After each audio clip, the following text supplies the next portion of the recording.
Welcome back to my channel. I know it has been a hot minute since I filmed a video and I am so sorry. Things have been life has been lifing, okay? But if you couldn't tell by the title of this video, I'm gonna go over the 20 books that I read slash listened to slash immersive read whatever in the month of March. This video is extremely late and I should probably be getting ready to work on the one for April, but anyway, that's neither here nor there. I am going to start with the audiobooks, and then we will come back to the physical books, or maybe I'll just intermingle them. I don't know, but I have my phone here with like my Goodreads stats, so if you guys see me looking down, that's what I'm looking at, because I do want to try to get through this as quickly as possible, because I already know this is going to be a very lengthy video. Okay, so let's get started. The first book that I listened to via audiobook, and now it's making me want to go out and like just buy her whole backlog of books. It's The Four Winds by Kristen Hanna. I don't know what I was expecting as far as this book went, but it was not this. This was a beautifully written, heartbreaking story. I gave it 4.2 stars out of 5. I was not expecting the ending. Like, the entire book was just hardship after hardship after hardship after hardship. And I was like, okay, well, maybe, our main characters will, get there happily ever after. And this is a historical fiction, right? So in my mind, I should have been thinking like that, because historical fictions don't necessarily have to end off on a good note. But I thought it would have been I thought it would have ended a little differently from how it actually ended. But you know what? It was still a really good story. Any book, and I will always say this, if the book can pull strong emotion out of me, whether that's, laughing, giggling, kicking my feet, crying, getting upset, I will rate it 4 stars and above. If it's just like, oh, okay, that was a good read, it's going to be 3 stars and below. And a 3-star rating is not a bad rating. That just means it was maybe not my favorite book, but a book that I would still recommend nonetheless. Okay, so Kristen Hanna and The Four Winds. And again, that book is about like the Dust Bowl, things that happened in Texas right around that time. And then, once all of that happened, like with the bad weather, the droughts, not being able to farm their land, people would pick up and head to California, right? And they experienced the equivalent of what, do I want to say that? I feel like that would be super controversial to say. But essentially, anyone who wasn't from the West Coast or California, when they picked up and moved there, they experienced what we would experience, people of color would experience as far as racism goes. Like, they were called Okies, even though some of the people who migrated to California were not from Oklahoma, they were from Texas, and other drier states, southern states. They were looked at less than because they were homeless, dirty, living on the streets. No one would give them like a livable wage or somewhere to actually live that would be sustainable for them and their children. It was a lot going on, and I do like that it was focused or centered around women. You could really see exactly what was going on. Now, don't get me wrong, I'm not saying it's the same thing as racism. I'm not trying to be political or bring up anything like that. I'm just saying, like, it was a very tough read, very hard to read what these people were going through. And no one should be going through that, right? I mean, we're currently the state of the world as it is right now. Most of us are not able to make a livable wage, so it is getting hard. It was hard, but it was a really interesting read. If you are into historical fiction, I recommend Kristen Hanna's books. I've only read The Four Winds. I do plan on picking up The Nightingale next, and I've seen people do reviews where they are literally crying in the video. So I'm trying to like even it out. Like, if I do a historical fiction, I need a rom-com immediately. Okay. And speaking of, the next book that I read, it was actually more of a YA. It is Bemused by Farah Rokan. I'm so sorry if I'm butchering the author's last name. I really don't know how to say that. But I gave this book a 4.5 out of 5 stars. If you guys don't know already, the other genre of books that I love is Greek and Roman myth. Okay, anything that deepens those stories or gives me another explanation or puts some kind of spin on it, I'm gonna take it. And Bemused is all about the four muses from, or was it 5? There's a lot of them, okay? The four muses from Hercules, they got their own story. And the four muses are represented as women of color. I mean, they are brown skin, brown tone on the movie. So you get to see how they actually came into fruition because they were not born like natural childbirth. Their mother is a goddess in her own right, and she was able to create her own children and escape from Zeus and his wrath and the whole onslaught. But it is told in a way where it should be enjoyable to the youth, especially if they've watched Hercules. But I don't think Hercules is like a popular movie amongst like the generation under me and under my daughter. But I enjoyed the story. I enjoyed the retelling. I like how they threw Hades in there and gave him a more in-depth part. But yeah, like I said, if I didn't say it already, I gave it a 4.5 stars. I did listen to that on audiobook. The next book, which is another historical fiction, but I'm gonna be honest, I think I said this in a video before. These historical fictions are starting to read more like historical nonfictions. The only thing that they're changing is maybe like the location and maybe kind of twisting up the events of what actually happened. But because even the author herself, Victoria Murray, for Harlem Rhapsody, this was the next book that I read, and I think I gave this a 3.25 star, and I will tell you guys why. I love reading from authors of color, so Black, Asian, Hispanic, Native American, whatever, right? The only thing I didn't like about this book, you did get it. So it was like, how do I say this? It was 25% what happened in like New York, specifically Harlem at that time, as far as like Black people, racism, segregation, that kind of thing is concerned. And the rest of that book was about an affair with the main female character and the male main character. And the male main character is W.E.B. Du Bois and Jesse. And it just felt like it could have been a romance book with the cheating, affair, and oh my gosh, like those tropes, cheating, love affairs, like just scandal. Okay, the book was focused heavily on the two main characters relationship, and I understand that their relationship played a part in certain things that happened in the book, but every time, like, you would get a portion into how, you know, Jessie got her position and, you know, how she moved up in ranks and how she became so important. But then, like, every so often there were, you know, every other chapter was like, okay, but then they were meeting up to, you know, have sex in this hotel, or, you know, they were making eyes at each other across the room at this gallery. And I'm just like, it felt like a put down for Black women, as if like she couldn't get where she got on her own without there being some kind of, you know, sexual component to it. So it was a good read. It's an important read. I just didn't like how much of like the affair took over the entirety of the story. So that is why I gave it 3 stars, 3.25. I think just 3 stars. 3 stars. I gave it 3 stars. But if you like these kinds of books, it was still a good read. The next book that I read, and I guess I'm just going to sprinkle it in because I do have my stack of physical books that I actually read. They are here, okay? So I'll just pull from those, because the next book that I read, it was The House of Eve, and I still cannot pronounce this author's name. Ooh, I'm not even going to say that. With this book, and y'all know how I feel about Reese's book club picks.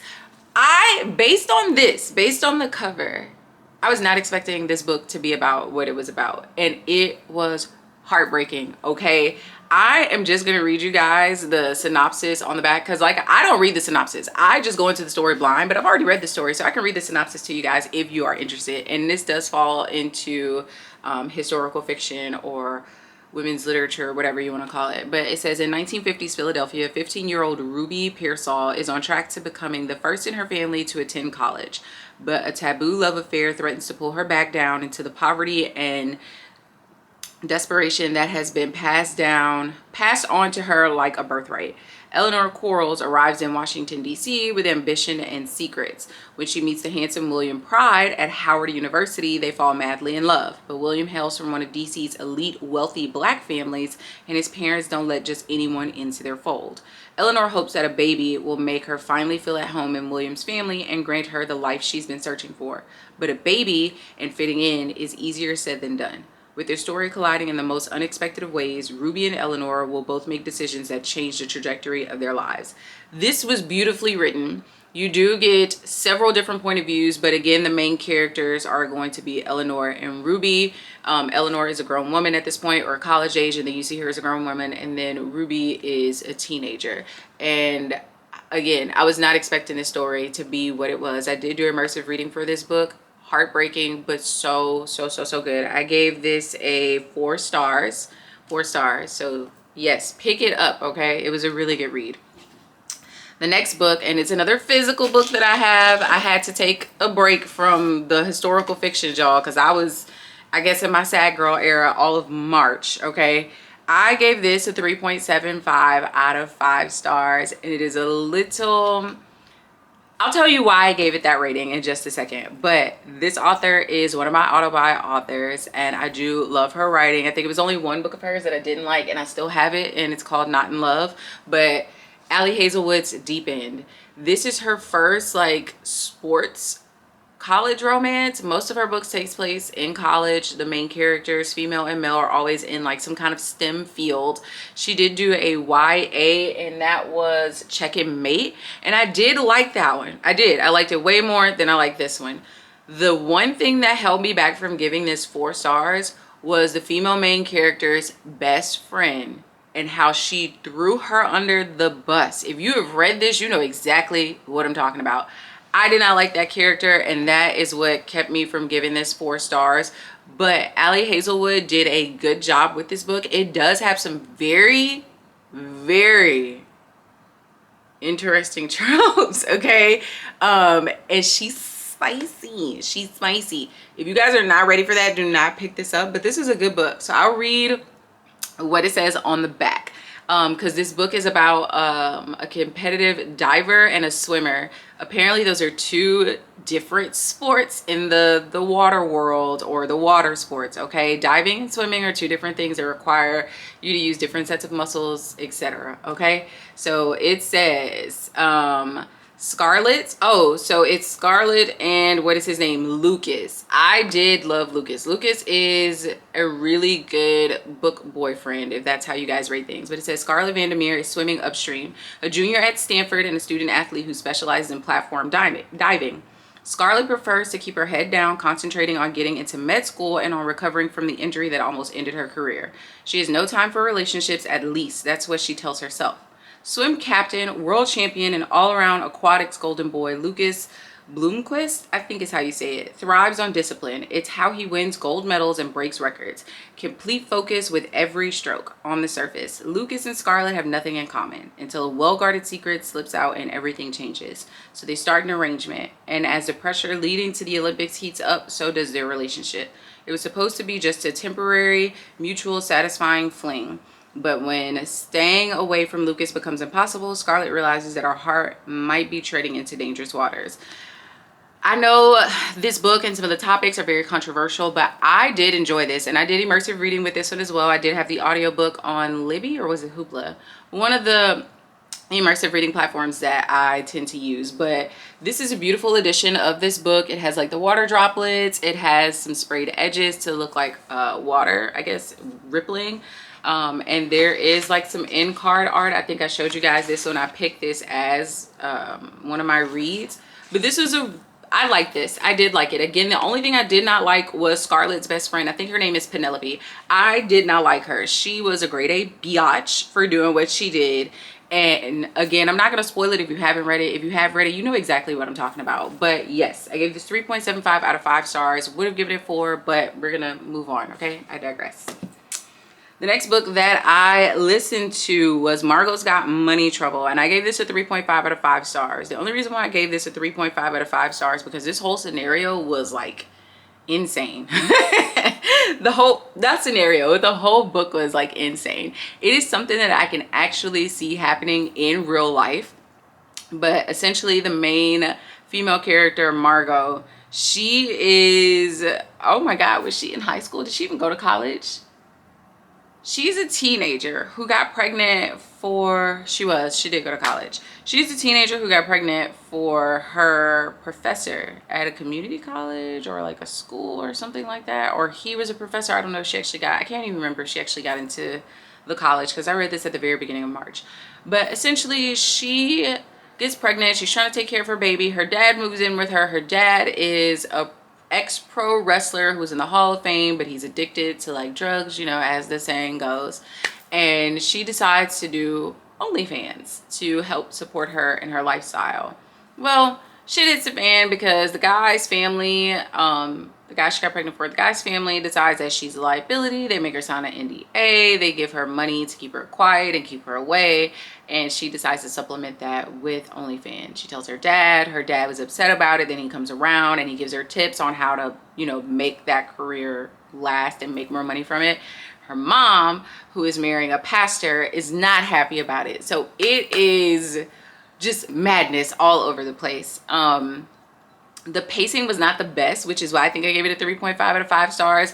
But it is something I feel like if you're a cam girl or you do OnlyFans and you do like the OnlyFans or you're showing parts of your body, I feel as though this would resonate and hit home for some people. And then just the situation of getting pregnant young by someone who is basically grooming you and then they don't want to help out when the consequences show up, right? And the consequences was like the baby in this. But it had some very interesting premises, I will say that. And I'll keep it moving. The next book that I read, and you guys, I am reading the third book, but I'm reading it so slowly. It's right there, okay? So you know what I'm about to say. I'm reading the third book and I'm trying to read it slowly because it is a monster of a book, but I can get through it very, very quickly. I'm trying to pace myself because it is so effing good. And I've heard there's spoilers of a fourth book, but before we get there, 5 stars. 5 stars, okay? You can't tell me a damn thing about this series. The only thing that I don't like, the only thing, and I understand why she wrote this book the way she wrote it, is Bree's inability to see herself as strong, okay? It's not until we get halfway through this third book that she sees it, but she's still struggling with it. That is my only thing, but it is still a 5-star read, okay? This book left off on an even bigger cliffhanger than the first book, okay? So all 3 books are out. Go get all 3 books. I wish I had the one with the sprayed edges and the special editions. That one's a hardback and I really wish it was a paperback, but it is what it is. This book was 5 stars. Absolutely adore it. It is a series, so I'm not going to spoil it or read the synopsis or tell you guys what it is about, other than like I said, for most books with Black main characters, you know, someone usually dies, someone close to them, mom, dad, grandma, brother, sister, whoever. They realize they have powers. They're trying to figure out how to control those powers or make them work for them. And then they fall into, you know, a situation with some people who may not be savory characters. And that's all I'm going to say. But it is a very interesting retelling of King Arthur and the Round Table and his knights. And it takes place in the South. Are the Carolinas really the South? Anyway, that's an argument we're not gonna have, okay? But this is a really, really good series. It is YA, it is fantasy, but it is scratching all the itches for me. And we love representation. Like, there were books like this out when I was growing up, aside from like Harry Potter and Twilight. I feel like I would be a very, very different reader, okay? But this was a really good book. And I want to say I read this book in 2 or 3 days. So do with that what you will, okay?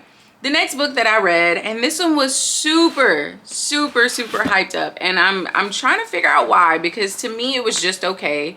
The magic system in here, it is another fantasy book. The magic system in here was, everybody keeps saying it was unique. It was okay. I've read other fantasy books where the magic system is really, really unique.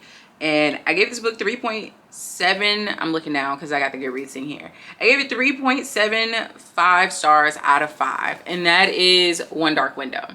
This was on my TBR in February. I didn't get to read it in February, so I pushed it to March. Because I really wanted to see what it was about. I know this book came out, when did this book came out? Because it's not the most recent release, I don't think. It came out in 2022, and then I got the second book. And I'll give you guys my thoughts on the second book because I did read it for this month. But this book, the premise, the world building, not even the world building, the storyline, because you get so many perspectives, okay? You get a shit ton of perspectives in this book, not just the main characters. And because this book is a bit older and I don't know if anybody's read it, I'll go ahead and read it because this is the first one in the series. I will read it, unlike Bloodmark, which is the second book in the series. But it says, Elspeth Spindle needs more than luck to stay safe in the eerie Mistlock Kingdom, I was going to say moist, of Blunder. She needs a monster. She calls him the Nightmare, an ancient mercurial spirit trapped in her head. He protects her, he keeps her secrets. But nothing comes free, especially magic. When Elspeth meets a mystery highwayman on the forest road, her life takes a drastic turn. Thrust into a world of shadow and deception, she joins a dangerous quest to cure Blunder of the dark magic infecting it. Except the highwayman just so happens to be the king's own nephew, captain of the most dangerous men in Blunder, and guilty of high treason. So based off of that, it doesn't give away a whole lot. I will be honest. That little synopsis on the back does not give away the whole lot. But I will say, I think people are saying it's unique because the magic system is a deck of cards. But also, if you were infected by the mist, if you don't die or get lost in the forest, you get like inky dark black veins and you develop some kind of magical power. But the trade-off is you don't live very long. Like, you degenerate in very different ways. I know for the main female character, she was overcome. It's talked about in the book. It's not a spoiler. I mean, they even say she has a monster in her head. She's overcome by the monster in her head, right? And then there's others who, if they touch you, they can like read your most inner thoughts. Like the things that you were trying to keep secret, they can discover those. So it's, yes, the deck of card thing is different, but if you're infected by the mist or if you're just infected, period, you still get magical powers. So I wasn't saying really how unique it was from other magical systems that I've read about in other fantasy books. That is why I gave it a 3.75 out of 5 stars. I think it was just way overhyped. It is okay. It's an okay read. I would still recommend that you read it. It did take me about midway through the book to really get into it. Because it did take a while for it to build up for you to understand the characters and understand what was going on. But I will say I've read the second book and finished it. I enjoyed the second book way more than I enjoyed the first book. Okay. The next book, and I do have a physical copy, and I do plan on getting all the books in this series. It is the first book in the series, so I will read the synopsis. I truly, I know you probably got a sneak peek, enjoy a villain's origin story. Okay, you cannot go wrong with a villain's origin story. Or at least I haven't read a book where people have gone wrong with it. And that was Hooked by Emily McIntyre. This whole Never Ever After series, I'm trying not to read too many spoilers. I know this is not new by any means. It's just new to me. I'm just trying to really get into this series without too many spoilers because I want to develop my own opinions, okay? But I do enjoy that the first book was about Captain Hook, okay? I gave this 3.75 out of 5 stars because I did not realize it was going to be mafia, cartel, drug lord, Don. Like, I didn't realize it was going to be related to that. So these are villain origin stories retold, but like dark romance, okay? Dark. They talk about offing and unaliving people, selling drugs, just the whole shebang, okay? That's why I gave it a 3.75 out of 5 stars instead of 4 stars, but this was still a really good read, okay? So I'm gonna read the synopsis because it's the first one, but everything after this, you guys are gonna have to get it on your own. I don't even think they're interconnected standalones. You don't have to necessarily read them in order, but it is a good build-up, so I am gonna read it in order. So it says, James has always had one agenda: destroy his enemy, Peter Michaels. When Peter's 20-year-old daughter, oh, I forgot she was 20, I thought she was 18. When Peter's 20-year-old daughter Wendy shows up in James' bar, he sees his way in, seduce the girl and use her for his revenge. It's the perfect plan until things in James' organization begins to crumble. Suddenly he has to find the traitor in his midst, and his plan for revenge gets murkier as James starts to see Wendy as more than just a pawn in his game. Wendy has been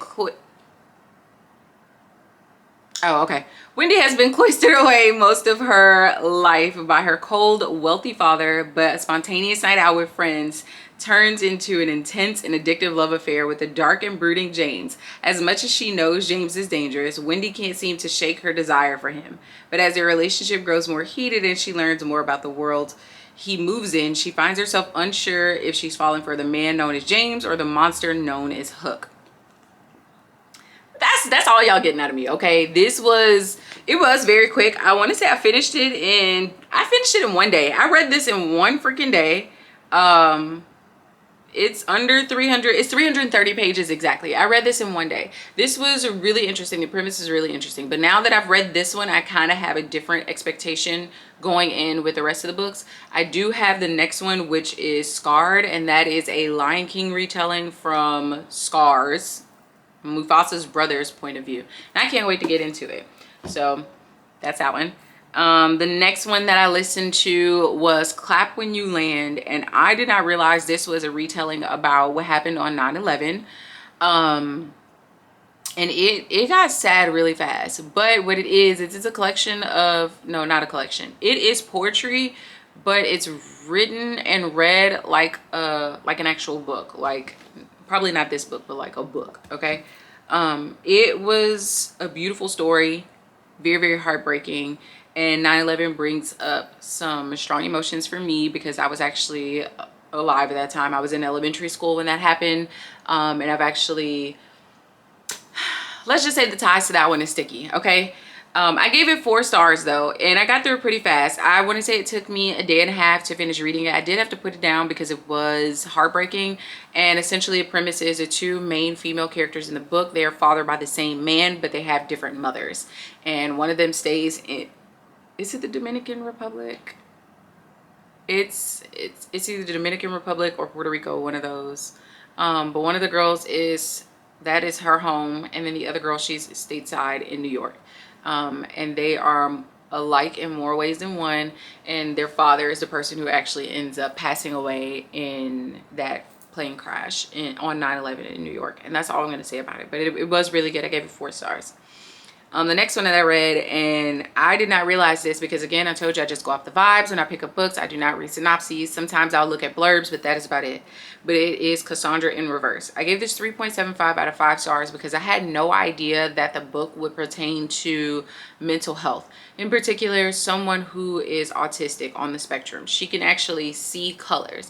That is not a bad thing. It just wasn't what I was expecting with the story. I don't think it was mentioned anywhere in the book that the main female character was on the spectrum, and she has been treated like crap by everyone that she surrounds herself with. And then she finds that she can travel back in time and change certain aspects of her life so that she can do it better.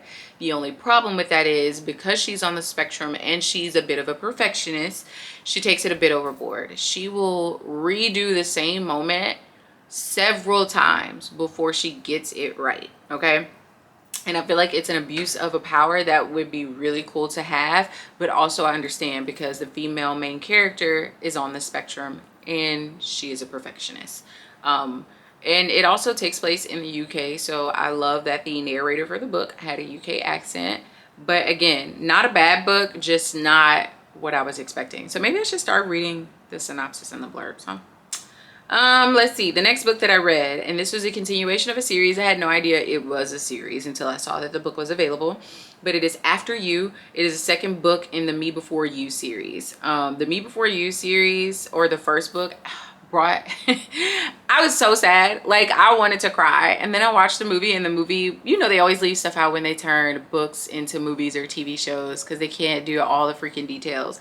But that book was so sad for me. This book, however, I gave it 3.75 out of 5 stars because the female main character, Louisa, she still couldn't get her life together. Even after having an apartment paid for, being gifted money, like having the opportunity to like travel and see the world, she kind of came back home and fell into the same routine. And then she got a job offer to take a position doing a similar thing that she did in the first book for someone's wife in New York. And then that kind of blew up in her face too.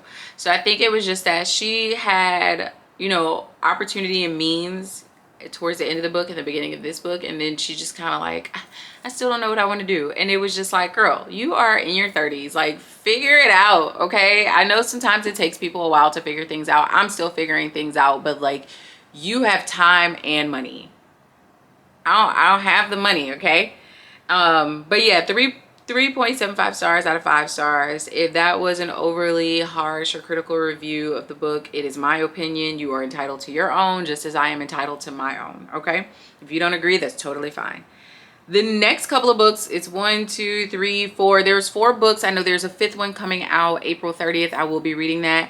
But it is the Cowboy Colony Mail Order Brides. Y'all, this was just to kind of get me out of the funk of having 2 books back to back that were like less than 4 stars. Not necessarily a reading slump, but I was looking for something more lighthearted, something that I could finish quickly and really find myself enjoying. And that whole series, absolutely hilarious. I think I gave every book, books 1 through 4, 4.5 out of 5 stars. It is not like the most mind-blowing written piece of literature ever, but it was fun. It was cute. It made me laugh. And I was just like, I cannot believe they turned this into a series, or that these are actual books. I'm assuming this is a pseudonym for the author, but it's Ursa Dax, or yeah, Ursa Dax.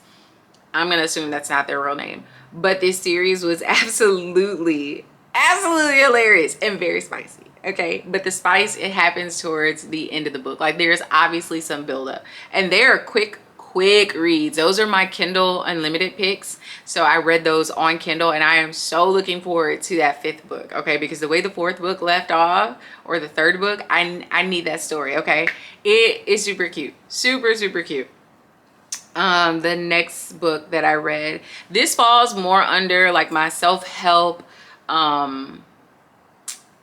like personal reads, like books that are not historical fiction, YA, fantasy, Greek and Roman myth. These are like legitimate books that, okay, I'm saying legitimate books. I'm saying all that to say that these are nonfiction, okay? But that was Becoming Supernatural by Dr. Joe Dispenza. This has been on my list to finish reading for like 2 years now, because I bought this book a while ago. I moved, I got active duty orders. For those of you who don't know, I'm in the United States Air Force as a flight medic. I will be exiting the military, not re-enlisting. Finally, last bit of time in the military will be in September, okay? Neither here nor there. But I had this book, I started reading it, I put it down, and then I was like, screw it, I'm gonna start all the way over, reread it, try to get a feel for it.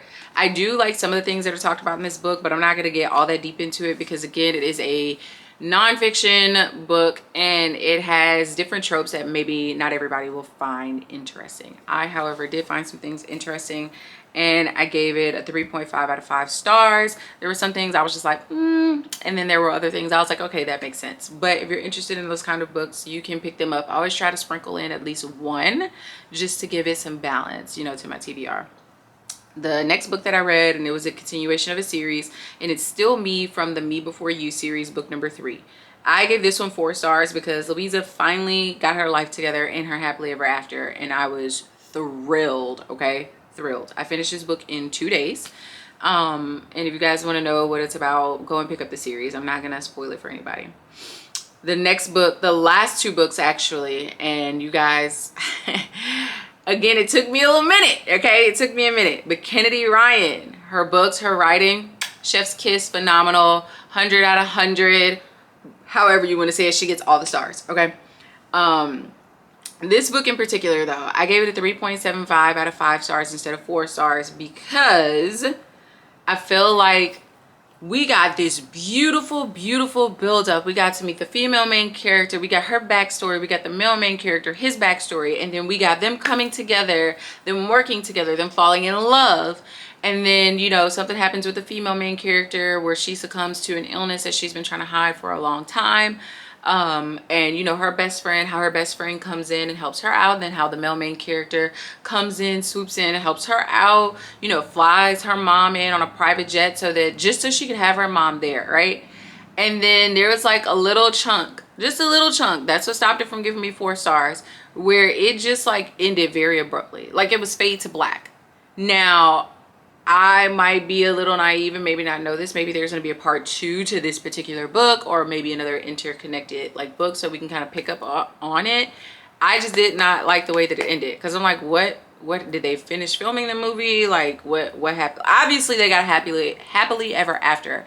I just personally don't understand why it abruptly ended, or at least that's how I feel. If you guys don't feel like that, or you have some kind of premise or some insight, please let me know. But I wanted to give this 4 stars so bad, but I felt robbed.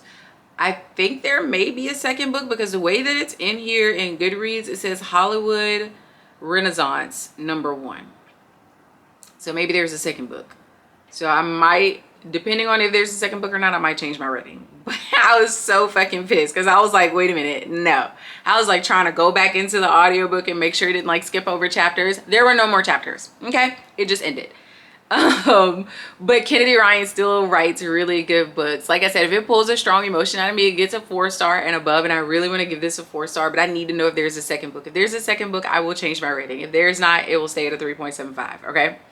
The last book that I read, and it was literally the last day, I read it at night after getting ready for bed.